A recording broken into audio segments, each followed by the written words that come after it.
ಕರ್ನಾಟಕ ರಾಜ್ಯೋತ್ಸವ ಶುಭಾಶಯಗಳನ್ನ ಹೇಳ್ತೀನಿ.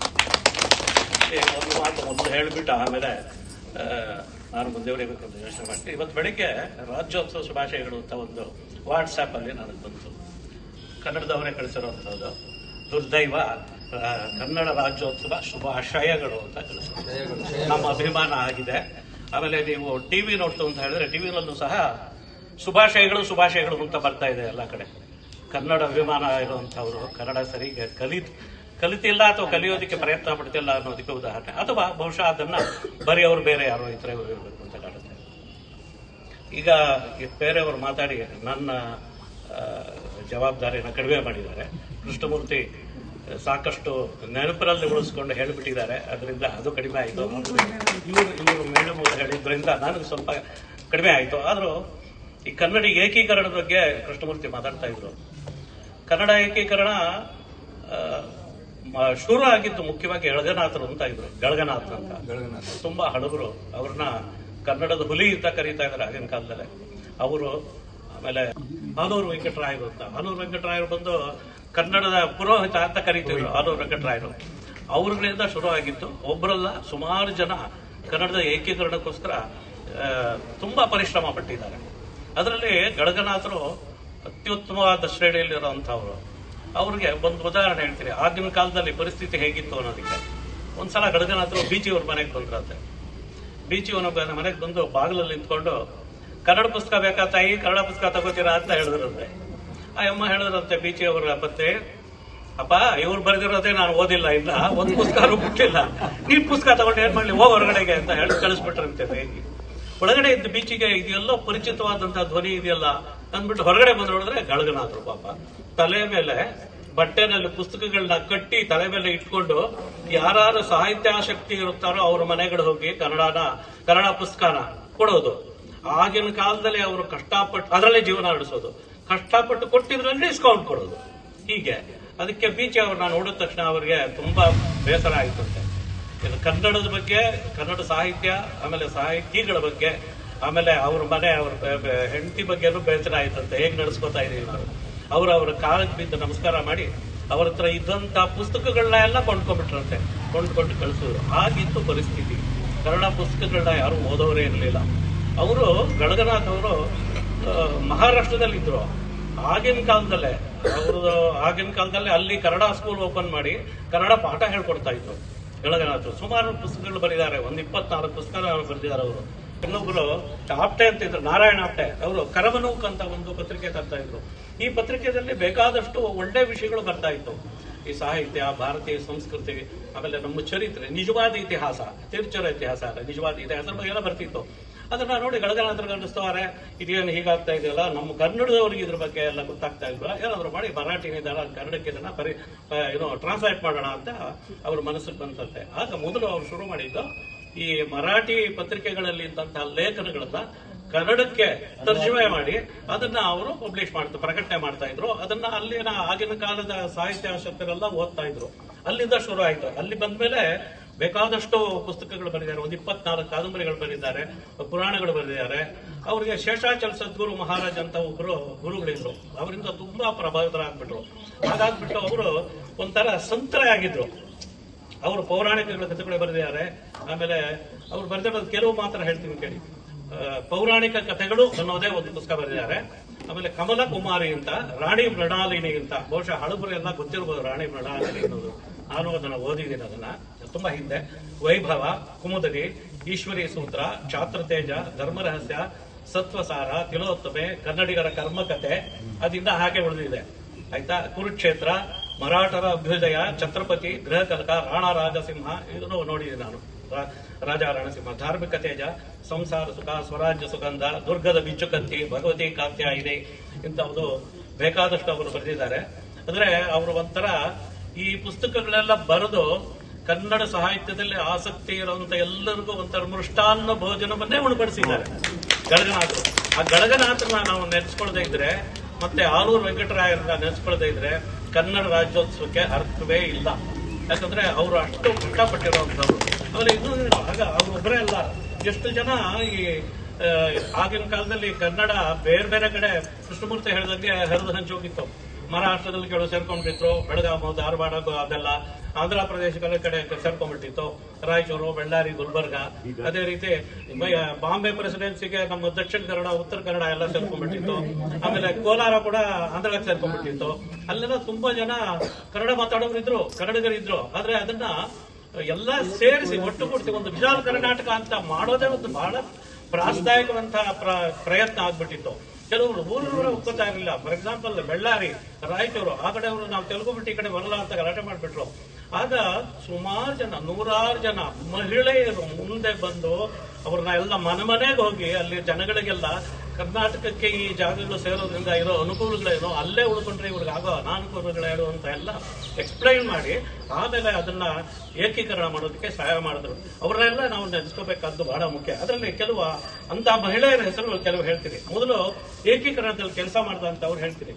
ಅದರಲ್ಲಿ ಸಮಾಜ ಬಗ್ಗೆ ಕಳಕಳಿ ಇರುವಂತಹ ವ್ಯಕ್ತಿಗಳಿದ್ರು, ಆಮೇಲೆ ಒಳ್ಳೆ ರಾಜಕಾರಣಿಗಳಿದ್ರು, ಸಾಹಿತಿಗಳಿದ್ರು, ಆಮೇಲೆ ಬೇರೆ ಇತರೆ ಜನಗಳು ಕೂಡ ಇದ್ರು. ಎಲ್ಲ ಸೇರ್ಬಿಟ್ಟು ಏಕೀಕರಣಕ್ಕೋಸ್ಕರ ಹೋರಾಡಿದಂಥವ್ರು. ಅದು ಕೆಲವು ಹೆಸರುಗಳು ನಿಮ್ಗೆ ಗೊತ್ತಿಲ್ಲದೆ ಇರೋ ಹೆಸರು, ಗೊತ್ತಿರೋ ಎರಡು ಇರ್ಬೋದು, ಹೇಳ್ತೀನಿ.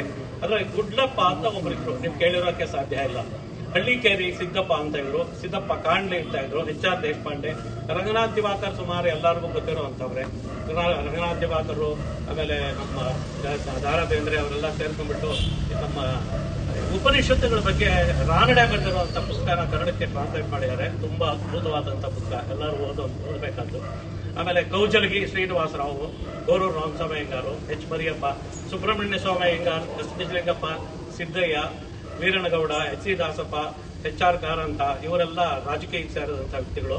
ಕುವೆಂಪು, ಮಾಸ್ತಿ ವೆಂಕಟೇಶ ಅಯ್ಯಂಗಾರು, ಗೋರೂರು ರಾಮಸ್ವಾಮಿ ಅಯ್ಯಂಗಾರು, ಆಮೇಲೆ ಆನಾಪುರ, ಆಮೇಲೆ S. R. ಬೊಮ್ಮಾಯಿ, ಈಗಿನ ಬೊಮ್ಮಾಯಿ ಇದಲ್ಲ ಅವ್ರ ತಂದೆಯವರು, S. R. ಬೊಮ್ಮಾಯಿ, ಹರಳೀಕರ್ ಮಂಜಪ್ಪ, ಇವರೆಲ್ಲ ತಮ್ಮ ಮನೆ ಮಠನ ತೋರುದು ಇದ ಏಕೀಕರಣಕ್ಕೋಸ್ಕರ ಶ್ರಮ ಪಟ್ಟಿರುವಂತಹ ಇದು ವ್ಯಕ್ತಿಗಳು.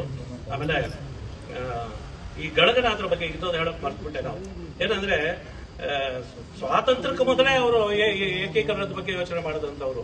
ಅವರು ಅವಾಗಲೇ ಸ್ವಪ್ನ ಕಾಣ್ತಾ ಇದ್ರು, ಒಂದು ವಿಶಾಲವಾದಂತ ಕರ್ನಾಟಕನ ನಾವು ಇದು ಸ್ಥಾಪಿಸ್ಬೇಕು ಅಂತ ಹೇಳ್ಕೊಳ್ತಾ ಇದ್ರು. ಅವ್ರು ಬಿಟ್ರೆ ಆಲೂರು ವೆಂಕಟರಾವ್ ಇದಾರಲ್ಲ, ಅವರು ಒಂಥರ ಕರ್ನಾಟಕ ಶಿಲ್ಪಿ ಅಂತಾನೆ ಹೇಳ್ಬೇಕು. ಅವರು ಸಾಹಿತ್ಯ ಪರಿಷತ್ ಹುಟ್ಟಾಕೋದಕ್ಕೆ ಇವರ ಜೊತೆಯಲ್ಲಿ ಆಲೂರು ವೆಂಕಟರಾವ್ ಬಹಳ ಮುಖ್ಯ ಪಾತ್ರನ ವಹಿಸಿರುವಂತವ್ರು. ಆಮೇಲೆ ಸಾಹಿತ್ಯ ಪರಿಷತ್ತಿಗೆ 1915 ಇಸ್ವಿಯಲ್ಲಿ ಮಹಾರಾಜರು, ಅವಾಗ ನಾಲ್ಬಡಿ ಕೃಷ್ಣರಾಜ ಒಡೆಯರು, ಆಮೇಲೆ ನಮ್ಮ ಸರ್ ಎಂ ವಿಶ್ವೇಶ್ವರಯ್ಯ, ಇವರಿಬ್ಬರು ಸೇರ್ಬಿಟ್ಟು ಅವ್ರ ಮುಂದಾಡತ್ವದಲ್ಲಿ ಕನ್ನಡ ಸಾಹಿತ್ಯ ಪರಿಷತ್ತು ಸ್ಥಾಪನೆ ಆಗಿತ್ತು. ಅದರಲ್ಲಿ ಮೊದಲನೇ ಅಧ್ಯಕ್ಷರು ಬಂದು ನಂಜುಂಡಯ್ಯ ಅಂತ ಅವರು ಆದರು. ಆಮೇಲೆ ಬೇಕಾದಷ್ಟು ಜನ ಅಧ್ಯಕ್ಷರಾದ್ರು, ಆನಂತರ ಅವರು, ನಮ್ಮ DVG ಆದರು, ಅವರೆಲ್ಲ ಆಮೇಲೆ ಆದರು. ಅದರಲ್ಲಿ ನಾವು ಇವಾಗ ನಾಡಗೀತೆ ಬಗ್ಗೆ ಮಾತಾಡಿದ್ರಲ್ಲ, ನಾವು ಒಂದು ನಾಡಗೀತೆ ಬಗ್ಗೆ ಹೇಳ್ತಾ ಇದ್ದೀವಿ. ಯಾವುದೋ ಜೈ ಭಾರತ ಜನನಿ ಅಂತ. ಆದ್ರೆ ಇನ್ನ 2 ನಾಡಗೀತೆಗಳಿದ್ದು ಹಿಂದೆ, ಅದನ್ನ ಯಾರು ಹೇಳ್ತಾ ಇಲ್ಲ. ಆದ್ರೆ ಅದಕ್ಕಿಂತ ಇವ್ರು ಬರ್ದಿದ್ದಕ್ಕಿಂತ ಹಿಂದೆ ಬರ್ದಂಥದ್ದು ತಾಯ ಬಾರ ಅದು ಗೋವಿಂದ ಪಯ್ಯ ಬರ್ದಿರೋಂಥದ್ದು. ಅದೇ ರೀತಿ ಏರಿಸು ಹಾರಿಸು ಬಾವುಟ ಅಂತ BMC ಬರೆದ್ರು. ಅದು ಓದಿರ್ತೀರಿ ಎಲ್ಲ, ನಿಮ್ಗೆಲ್ಲ ಜ್ಞಾಪಕ ಇರುತ್ತೆ. ರುಹಿನಗೌಡ ನಾರಾಯಣ ಅಂತ ಉದಯವಾಗಲಿ ನಮ್ಮ ಇದು ಅಷ್ಟೇ. ಇದೆಲ್ಲ ಮೊದಲನೇ ನಮ್ಮ ನಾಡಗೀತೆ. ಆದ್ರೆ ಇದನ್ನ ನಮ್ಮ ಸರ್ಕಾರ ಕುವೆಂಪು ಬರೆದಂತಹದನ್ನ ನಾಡಗೀತೆ ಅಂತ ತಗೋಬೇಕು. ಆಮೇಲೆ ನಮ್ಮ ಇವರು ಅನಂತ ಸ್ವಾಮಿ ಹಾಕಿರುವಂತ ಇದರಲ್ಲಿ ಮಾಡಬೇಕು ಅನ್ನೋದು ತೀರ್ಮಾನ ಮಾಡ್ಕೊಂಡಿದ್ದಾರೆ. ಈ ಕರ್ನಾಟಕ ಏಕೀಕರಣ ಸಮಿತಿ ಇತ್ತಲ್ಲ, ರಚನೆ ಆಗಿದ್ದು ಒಂದು ವಿಚಿತ್ರವಾಗಿ ಇದೆ. ಅದು ಏನಂದ್ರೆ ಮಹಾತ್ಮ ಗಾಂಧಿ 1924ನೇ ಇಸ್ವಿಯಲ್ಲಿ ಇಲ್ಲಿ ಬಂದಿದ್ರು, ಅಲ್ಲೊಂದು ಸಭೆ ನಡೀತು. ಆ ಸಭೆಯಲ್ಲಿ ತೀರ್ಮಾನ ಆಯಿತು, ಕರ್ನಾಟಕ ಏಕೀಕರಣ ಸಮಿತಿ ಅಂತ ಮಾಡಬೇಕು. ಆ ಏಕೀಕರಣದಲ್ಲಿ ಎಲ್ಲಾ ಕನ್ನಡದ ಭಾಗಗಳು ಒಂದು ಕಡೆ ಸೇರ್ಕೊಂಡು ಒಂದು ವಿಶಾಲವಾದ ಕರ್ನಾಟಕ ಆಗಬೇಕು ಅಂತ ಗಾಂಧೀಜಿಯವರ ಸಮ್ಮುಖದಲ್ಲೇ ಆದಂತಹ ವಿಷಯ ಅದು. ಆಮೇಲೆ ನಾನು ಹೇಳ್ತಾ ಇದ್ದೆ, ಈ ಹೆಂಗಸರು ಕೂಡ ತುಂಬಾ, ಮಹಿಳೆಯರು ಕೂಡ ತುಂಬಾ ಜನ ಇದಕ್ಕೋಸ್ಕರ ಕೆಲಸ ಮಾಡಿದ್ರು ಅಂತ ಅಲ್ವಾ. ಅದು ಕೆಲವರ ಹೆಸರುಗಳನ್ನ ಹೇಳ್ತೀನಿ. ಬಳ್ಳಾರಿಯಲ್ಲಿ ಪಾಪ ಇವರು ತಮ್ಮ ಬಳ್ಳಾರಿ ಜನಗಳ ಬಗ್ಗೆ ಬೆರೆತು ನಮ್ಮ ಬಳ್ಳಾರಿ ಕರ್ನಾಟಕ ಸೇರ್ಬೇಕು ಅಂತ ಹೊರಡಿರೋರು. ಅವ್ರ ಹೆಸರು ಸಿದ್ದಮ್ಮ ಅಂತ. ಆಮೇಲೆ ಗುಲ್ಬರ್ಗಾದಲ್ಲಿ ತುಂಬಾ ಜನ ಇದ್ದಾರೆ. ನಾವು ಒಬ್ಬೊಬ್ಬರು ಮುಖ್ಯವಾದಂತ ಅವ್ರ ಹೆಸರು ಮಾತ್ರ ಹೇಳಿದ್ದೇನೆ, ವಿಮಲಾಬಾಯಿ ಅಂತ. ಆಮೇಲೆ ಬಳ್ಳಾರಿನಲ್ಲಿ ಇನ್ನೊಬ್ರು ಲಿಂಗಮ್ಮ ಅಂತ ಇದ್ರು, ಸರ್ವಮಂಗಳಮ್ಮ ತೊರವೈ ಅಂತ, ಕೊರ್ಲೆ ರುದ್ರಮ್ಮ ಅಂತ. ಕಾಸರಗೋಡು ಕರ್ನಾಟಕ ಸೇರ್ಬೇಕು ಅಂತ ಬಹಳ ಪ್ರಯತ್ನ ಪಟ್ಟರು, ಕಾಸರಗೋಡು ಸೇರ್ಲಿಲ್ಲ. ಆದ್ರೆ ಅವಾಗ ಆ ಚಳವಳಿ ಮಾಡಿದವರು ಯಾರು ಅಂದ್ರೆ ಸರಸ್ವತಿ ಬಾಯಿ, ಸುಹಾಸಿನಿ ಭಂಡಾರಿ, ಕಮಲಾ ಶೆಟ್ಟಿ, ರಾಧಾ ಕಾಮತ್ ಅಂತ ಇವರೆಲ್ಲ ತುಂಬಾ ಕಷ್ಟಪಟ್ಟರು. ಆಮೇಲೆ ಬೆಳಗಾವಿಯಲ್ಲಿ ಆಶಾ ತಾಯಿ, ಡಾಕ್ಟರ್ ಮಂದಾಕಿನಿ ಪಟ್ಟಣ್ಣ, ಡಾಕ್ಟರ್ ಶಾಂತಾದೇವಿ ಮಳವಾಡ, ಇವ್ರನ್ನ ಕೇಳಿರ್ತೀವಿ, ಕೊನೆ ಹೆಸರು ಮಾತ್ರ ಎಲ್ಲ ಕೇಳಿರ್ತೀವಿ. ಇವರೆಲ್ಲ ತುಂಬಾ ಕಷ್ಟಪಟ್ಟಂತವ್ರು. ಅದಕ್ಕೋಸ್ಕರ ನಾವು ಪ್ರತಿ ವರ್ಷ ಒಂದು ರಿಚುವಲ್ ರೀತಿ ನಮ್ಮ ಕನ್ನಡ ರಾಜ್ಯೋತ್ಸವನ ಆಚರಣೆ ಮಾಡ್ಕೊಂಡು ಹೋಗ್ತಾ ಇದ್ವಿ. ಇದು ರಿಚುವಲ್ ಆಗಬಾರ್ದು. ಯಾಕಂದ್ರೆ ಪರಿಸ್ಥಿತಿ ನೋಡೋ, ಇವರೆಲ್ಲ ಇಷ್ಟು ಕಷ್ಟಪಟ್ಟು ಇಷ್ಟು ಒಳ್ಳೆ ತಳಹದಿ ಹಾಕಿ ಕೊಟ್ಟರು ಸಹ ಆಮೇಲೆ ನಾವು ಅದನ್ನ ಬೆಳೆಸ್ಕೊಂಡು ಬಂದಿಲ್ಲ. ನಾನು ವಿದ್ಯಾರ್ಥಿಯಾಗಿ ಓದ್ತಾ ಇದ್ದಾಗ ನಾನು ಗಮನಿಸಿದ್ದೀನಿ, ನಾನು ಕೋಲಾರಲ್ಲಿ ಓದಿದ್ದು. KGF ಅಲ್ಲಿ 67, 68, 70 ಎಷ್ಟುವರೆಗೂ ಕನ್ನಡ ಮಾತಾಡೋ ಒಬ್ರು ಇರಲಿಲ್ಲ. ಅದಕ್ಕೆ ಕಾರಣಾಂತರಗಳಿಂದ ಹಾಗಾಗಿದೆ. ಯಾಕಂದ್ರೆ ಅಲ್ಲಿ KGF ಅಲ್ಲಿ ಮೈಕ್ಸ್ ಇದ್ದಾಗ ಸುಮಾರು ಜನ ತಮಿಳ್ನವರೇ ಬಂದಿದ್ರು. ತಮಿಳ್ನವರೇ ಕೆಲಸ ಮಾಡ್ತಿದ್ರು. ಆದ್ರೆ ಅವ್ರ ಮಾತೃಭಾಷೆ ಅವರು ಹಾಡ್ಬೋದು. ಆದ್ರೆ ಕನ್ನಡ ಇರಲಿಲ್ಲ. ಕೋಲಾರಲ್ಲಿ ರಾಜ್ಕುಮಾರ್ ಸಿನಿಮಾ ಹಾಕೋಕ್ ಬಿಡ್ತಾ ಇರಲಿಲ್ಲ. ನಾನು ಕೋಲಾರಲ್ಲಿ ಇರೋವರೆಗೂ ಕನ್ನಡ ಸಿನಿಮಾನೇ ನೋಡಿಲ್ಲ, ಕನ್ನಡ ರಾಜ್ಕುಮಾರ್ ಸಿನಿಮಾನೇ ನೋಡ್ತಿರ್ಲಿಲ್ಲ. ಗಲಾಟೆ ಮಾಡ್ತಿದ್ರು. ಬರೀ NTR, ನಾಗೇಶ್ವರ ರಾವ್, ಕೃಷ್ಣ ಇವ್ರ ಸಿನಿಮಾಗಳು ನೋಡ್ಬೇಕು, ಇಲ್ಲದೆ ತಮಿಳು ಸಿನಿಮಾಗಳು ನೋಡ್ಬೇಕು ಆಗಿತ್ತು. ಅದೇ ಬರ್ತಾ ಸ್ವಲ್ಪ ಈ ನಮ್ಮ ಕನ್ನಡ ಮೈಸೂರಲ್ಲಿ ಅದು ವಿಲೀನ ಹಿಂದೆನೇ ಆಯ್ತು. 56ನೇ ಇಸ್ವಿಲೇ ವಿಲೀನ ಆಯ್ತು. ಅದಾದ್ಮೇಲೆ ಸ್ವಲ್ಪ ಕನ್ನಡ ಇವಾಗ ಬರಕ್ ಶುರು ಆಯ್ತು. KGF ಅಲ್ಲೂ ಕನ್ನಡ ಪದಕಗಳನ್ನ ನೀವು ನೋಡಬಹುದಾಗಿದೆ. ನಿಪ್ಪಾಣಿಗೆ ನಾನು ಆಡಿಟ್ಗೆ ಹೋಗಿದ್ದಾಗ ನಿಪ್ಪಾಣಿ ನೋಡ್ಕೊಂಬರೋಣ ಅಂತ ಹೋಗಿದ್ದೆ. ಅಲ್ಲಿ ಈ ಗಣೇಶನ ಉತ್ಸವ ಬಹಳ ವೈಭವವಾಗಿ ನಡೆಯುತ್ತೆ. 120 ಅಡಿ ಎತ್ತರದ್ದು ಒಂದು ಗಣೇಶನ ವಿಗ್ರಹ ಮಾಡಿಬಿಟ್ಟು ಅಲ್ಲಿ ಗಣೇಶನ ಇದು ಮೆರವಣಿಗೆ ಎಲ್ಲ ಆಗುತ್ತೆ. ಅಲ್ಲಿ ನಾವು ಹೋಗಿದ್ವಿ. ಒಂದು ಕನ್ನಡದ ಫಲಕ ಇಲ್ಲ. ಕನ್ನಡದಲ್ಲಿ ಮಾತಾಡಿದ್ರೆ ಉತ್ತರ ಹೇಳಲ್ಲ. ಅದು ಈಗಲೂ ಏನು ಹೆಚ್ಚು ಬದಲಾಗಿಲ್ಲ. ಬೆಳಗಾವಿಯಲ್ಲಿ ಸುಮಾರು ಮರಾಠಿ ಇನ್ಫ್ಲೂಯೆನ್ಸ್ ಇದೆ. ತಾನು ತಪ್ಪು ಅಂತ ಹೇಳಲ್ಲ. ಅವ್ರವ್ರ ಭಾಷೆ ಅವ್ರವ್ರು ಹೆಚ್ಚು. ನಮ್ಮಲ್ಲಿ ತಮಿಳ್ನವ್ರು ತುಂಬಾ ಜನ ಇದ್ದಾರೆ. ನನ್ನ ಮಾತೃ ಭಾಷೆ ತಮಿಳೇ. ಆ ತಮಿಳು ಬಗ್ಗೆ ತುಂಬಾ ಅಭಿಮಾನ ಇದೆ. ಅದರ ಕನ್ನಡದ ಬಗ್ಗೆ ಇನ್ನೂ ಹೆಚ್ಚಿನ ಅಭಿಮಾನ ಇದೆ. ಯಾಕಂದ್ರೆ ಕನ್ನಡ ನಾವು ಹುಟ್ಟಿದ್ದು ತಮಿಳು ಭಾಷೆಯಲ್ಲಿ ಇದ್ರು ಕನ್ನಡ ನಮ್ಮ ಅಸ್ತಿತ್ವ, ನಮ್ಮ ರಕ್ತದಲ್ಲಿ ಹರಿತಾ ಇರುವಂತಹದ್ದೇ ಕನ್ನಡ. ಅದು ನಮ್ಮ ಭಾಷೆ, ನಮ್ಮ ಭಾವ ಎಲ್ಲವೂ ಕನ್ನಡ ಆಗಿರೋದ್ರಿಂದ ಆ ರೀತಿ ಸುಮಾರು ಜನ ಅದನ್ನ ಬೆಳೆಸ್ಕೊಂಡಿಲ್ಲ. ನಮಗೆ ಖೇದಿನೆಯ ಸಂಗತಿ ಏನು ಅಂತ ಹೇಳಿದ್ರೆ, ನಮ್ಮ AG's ಆಫೀಸಲ್ಲಿ, ಮಹಾಲೇಖಪಾಲ ಆಫೀಸ್ನಲ್ಲಿ ಸುಮಾರು ಜನ ಬೇರೆ ಬೇರೆ ಕಡೆಯಿಂದ ಬಂದವರಿದ್ರು. 50 ಇಸ್ವಿನಲ್ಲೇ ಇದು ಸ್ಥಾಪನೆ ಆಗಿತ್ತು. ರಾಜ್ಘಾಟ್ ಇಂದ ಬಂದಿದ್ರು, ಗುಜರಾತ್ ಇಂದ ಬಂದಿದ್ರು, ತಮಿಳುನಾಡಿಂದ ಬಂದಿದ್ರು, ಆಮೇಲೆ ಬೇರೆ ದೆಹಲಿಯಿಂದ ಎಲ್ಲ ಬಂದಿದ್ರು. ಅವ್ರವ್ರ ಭಾಷೆ ಜೊತೆಲಿ ಬಂದಿದ್ರು. 30 ವರ್ಷ 40 ವರ್ಷ ನಮ್ಮ ಆಫೀಸಲ್ಲಿ ಕೆಲಸ ಮಾಡಿದ್ರು ಸಹ ಕನ್ನಡ ಕಳಿದೆ. ಬರೀ ತಮಿಳಲ್ಲೇ ಮಾತಾಡ್ಕೊಂಡು, ಹಿಂದಿನಲ್ಲೇ ಮಾತಾಡ್ಕೊಂಡು ಹೋದವರಿದ್ದಾರೆ. ಅದರಲ್ಲಿ ನಮ್ಮ ಲೇಔಟ್ ಅಲ್ಲೂ ಒಬ್ಬರಿದ್ರು. ಹೌದು, ನಮ್ಮ ಲೇಔಟ್ ಅಲ್ಲೂ ಒಬ್ಬರಿದ್ರು. ಅವರು ಕೊನೆವರೆಗೂ ಅವರು ಕೊನೆವರೆಗೂ ಕನ್ನಡ ಮಾತಾಡ. ನನಗೆ ಇವ್ರನ್ನ ನೋಡಿದ್ರೆ ತುಂಬಾ ಸಂತೋಷ ಆಗುತ್ತೆ. ಅವರು ನಮಗಿಂತ ಚೆನ್ನಾಗಿ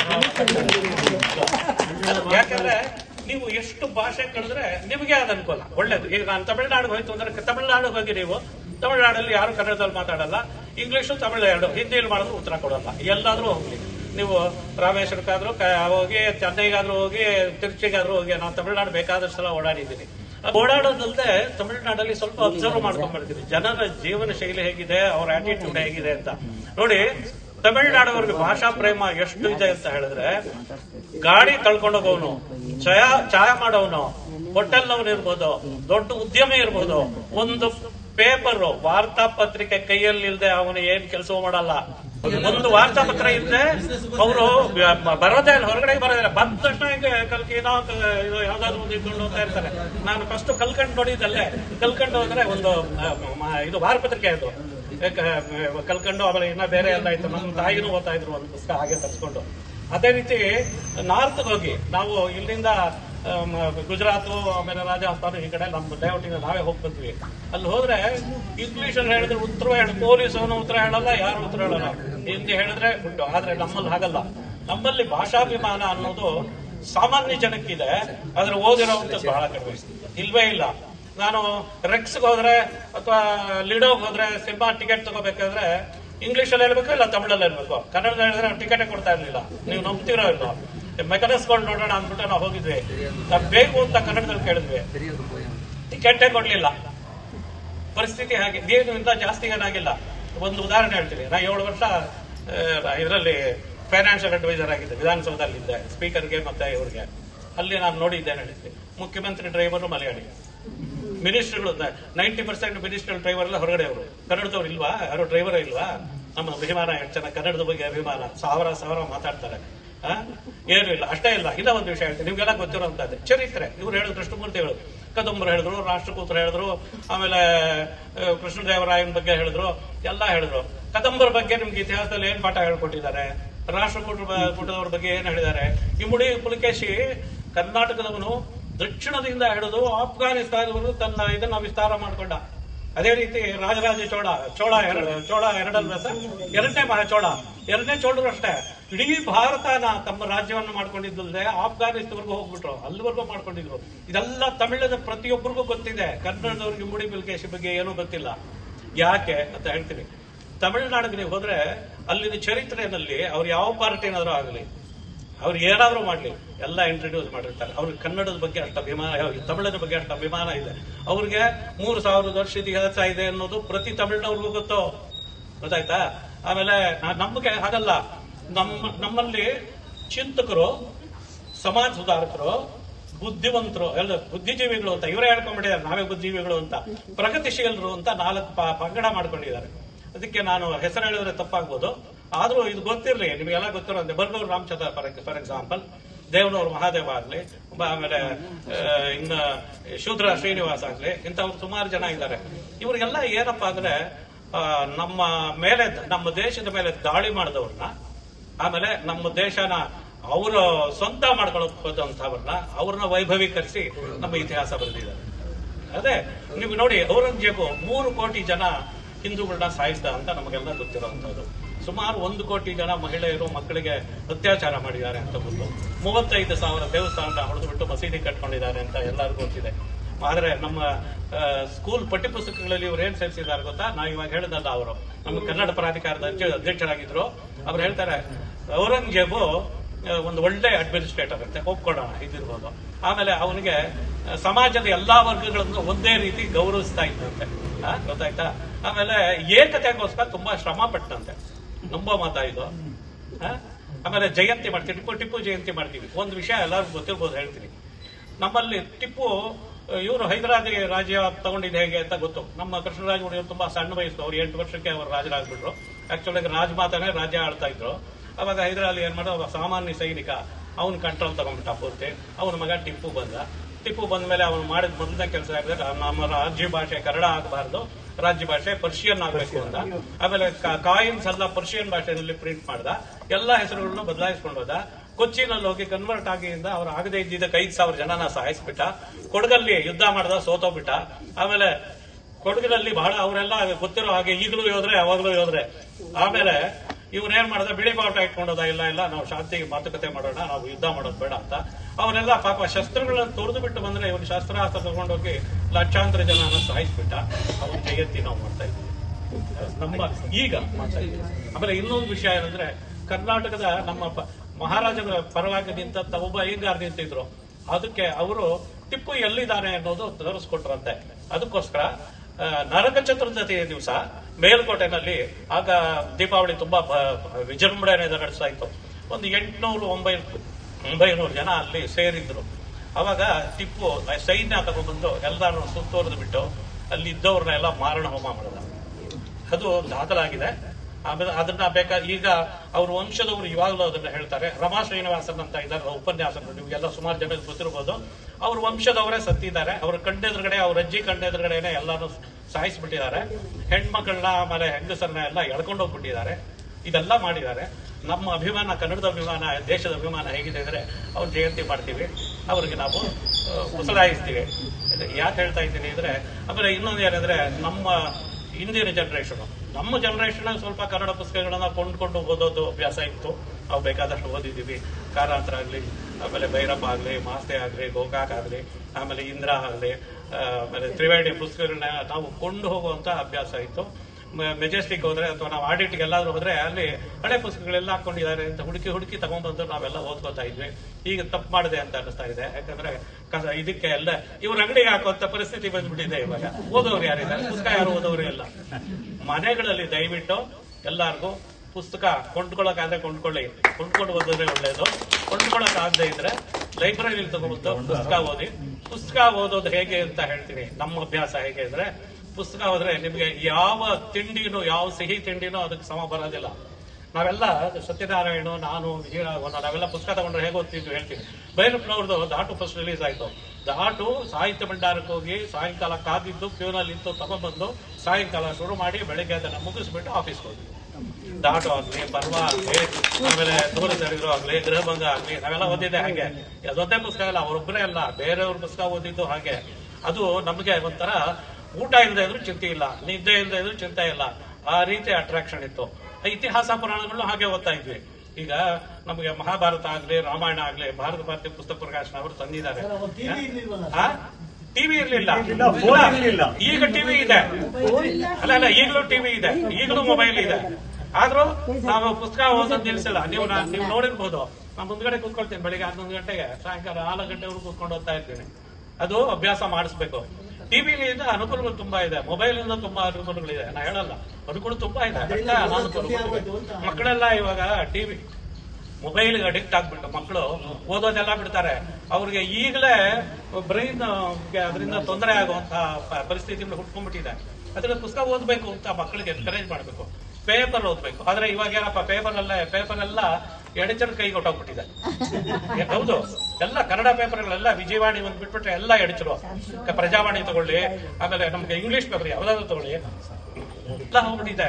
ಅದು ಪೇಪರ್ ಓದಿದ್ರೆ ನಾ ಪೇಪರ್ ಓದೋದೇ ಬಿಟ್ಬಿಟ್ಟಿದ್ದೀನಿ, ಪೇಪರ್ ಓದೋದಿಲ್ಲ. ಯಾಕಂದ್ರೆ ನಿಮ್ಗೆ ಒಳ್ಳೆ ಸಮಾಚಾರ ಯಾವುದೂ ಇಲ್ಲ. ಮೋದಿ ಬಗ್ಗೆ ಕೊಡೋದಿಲ್ಲ.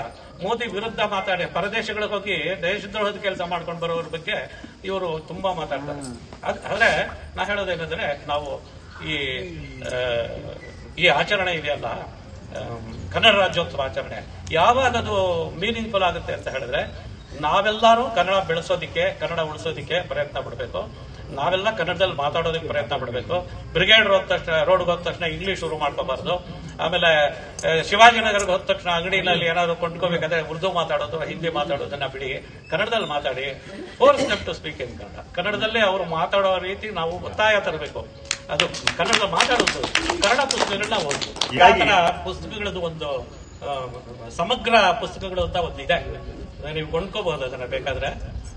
ಅದು ಇಲ್ಲಿ ನಮ್ಮ ಚಾಮರಾಜಪೇಟೆಯಲ್ಲಿ ಇದೆಲ್ಲ ನೀವು ಅನೇಕ ವಿಷಯಗಳನ್ನು ನಮಗೆ ತಿಳಿಸ್ಕೊಟ್ಟಿದ್ದಾರೆ ನಾಗರಾಜನ್ ಅವರು. ಸೊ ಹೀಗಾಗಿ ಅವರಿಗೆ ನಮ್ಮ ಸಂಘದ ಪರವಾಗಿ ಅವರನ್ನ ಈ ತರ ಮಾತಾಡೋಕೆ ಇನ್ನೊಂದ್ಸರಿ ನಾವು ಕರೆಸ್ಕೊಂಡು ನಾವು ಅನೇಕ ವಿಷಯಗಳನ್ನು ತಿಳ್ಕೊಳ್ಳೋದಕ್ಕೆ ನಾವು ಪ್ರಯತ್ನ ಮಾಡೋಣ. ನಾಗರಾಜ್ ಅವರಿಗೆ ಬಹಳ ಧನ್ಯವಾದಗಳು. ನನಗೆ 4 ಮಾತು ಹೇಳೋದಕ್ಕೆ ಅವಕಾಶ ಕೊಟ್ಟಿದ್ದಕ್ಕೆ ನಿಮ್ಗೆಲ್ಲರಿಗೂ ಧನ್ಯವಾದಗಳು. ಸಾವಧಾನದಿಂದ ಕೇಳಿದ್ದಕ್ಕೂ ಧನ್ಯವಾದಗಳು. ನನಗೆ ಯೋಗ್ಯತೆ ಇತ್ತೋ ಎಲ್ಲೋ ಕರೆದಿದ್ದಾರೆ, ಬಂದು 4 ಮಾತಾಡಿದ್ದೇನೆ. ಮುಖ್ಯವಾದ ವಿಷಯಗಳು ನನ್ನ ಮನಸ್ಸಿಗೆ ಏನು ಬಂತು ಅಂತ ಹೇಳಿದ್ದೇನೆ.